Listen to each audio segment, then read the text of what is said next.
पुणे जिल्ह्यामध्ये विजांच्या कडकडाटासह मुसळधार पावसाला सुरुवात झाली। मागच्या 2 दिवसांपासून वातावरणात उकाडा जाणवत असताना सकाळपासून वातावरणात गारवा तयार झाला आणि त्यामुळे उकाड्यापासून दिलासा मिळतोय। मात्र टोमॅटो आणि कांद्याचं मोठ्या प्रमाणात नुकसान होण्याची भीती आता शेतकरी व्यक्त करतात।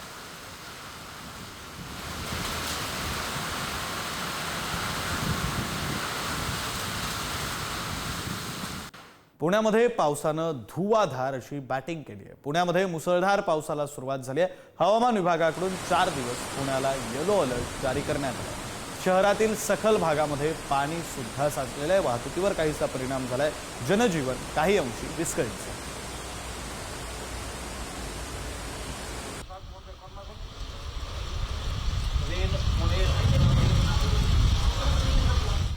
तर मुसळधार पावसामुळे मावळातील रस्ते सुद्धा जलमय झालेले आहेत। जुना पुणे मुंबई महामार्ग हा पाण्याखाली गेलाय। महामार्गावर पाणी साचल्यानं वाहन चालकांना मोठी कसरत करावी लागते। Dehu road Katraj bypass service रोडवरही पाणी साचलेलं आहे। नाल्यांची सफाई न केल्यानं मुख्य रस्त्यावर पाणीच पाणी झालेलं आहे। अवकाळी पावसानं मावळातील जनजीवन सध्या विस्कळीत झालं।